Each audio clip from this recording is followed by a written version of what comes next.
এই জন্য করে সময়ের মূল্য দাও, কখন মৃত্যু চলে আসে। রমজানটাকে হেলায় কাটিও না। আখেরি পয়গম্বর আলাইহিস সালাম বলে, মান সামা রমাযানা ঈমানান ওয়া ইহতিসাবান গুফিরা লাহু মা তাকদ্দামা মিন যামবি।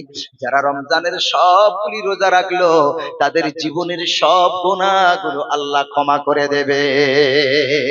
আবার আখেরি পয়গম্বর বলেন, মা মিন আবদিন ইয়াসুমু ইয়াওমান ফি সাবিলিল্লাহ ইল্লা বা'আদাল্লাহু বিযালিকা ওয়াজহাহু আনিন নারি ৭০ খরিফান।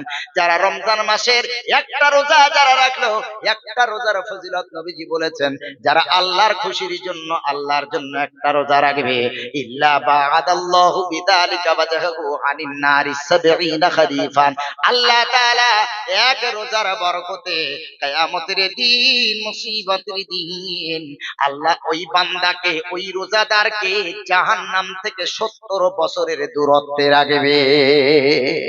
আল্লাহর নবী সাল্লাল্লাহু আলাইহি ওয়াসাল্লাম বলেন, রমজান মাসে দিনের বেলা স্ত্রী সহবাস পানাহার সব আল্লাহর জন্য যারা ত্যাগ করে, আল্লাহর নবী বলছেন, ইয়াতরুকু শাহাওয়াতাহু ওয়া তাআমাহু ওয়া শারাবাহু মিন লিআজলি। আল্লাহর নবী সাল্লাল্লাহু আলাইহি ওয়াসাল্লাম বলেন, রমজানের রোজার মাধ্যমে দিনের বেলা যেন আল্লাহর সন্তুষ্টির জন্য, আল্লাহর রেজামন্দির জন্য যারা স্ত্রী সহবাস থেকে, পানি পান থেকে, খাদ্য আহার করা থেকে যারা বিরত থেকেছে, নবীজি বলেছেন আল্লাহ তাদের কত ভালোবাসেন। লাখুলুফু ফামিস সাইমি আতয়াবু মিন রিহিল মিসকি। সারাদিন রমজান মাসে খালি পেটে থাকা তরুণ মুখে যে একটা গ্যাস তৈরি হয়, গন্ধ তৈরি হয়, আখেরি পয়গম্বর আলাইহিস সালাম বলেন, ওই রোজাদারের মুখের দুর্গন্ধ তোমার পাশের বন্ধু সহ্য করবে না। কথা বললে মুখ ঘুরিয়ে নেবে, বিবি সহ্য করবে না মুখের দুর্গন্ধ।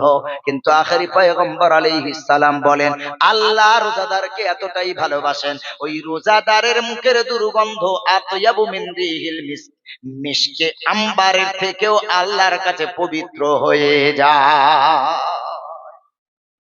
শুধু তাই নয়, আল্লাহর নবী সাল্লাল্লাহু আলাইহি ওয়াসাল্লাম বলেছেন, রমজান মাসের রোজা তোমরা ছেড়ে দিও না। ওয়ালিতুকমিলুল ইদ্দাতা ওয়ালিতুকাব্বিরুল্লাহা আলা মা হাদাকুম।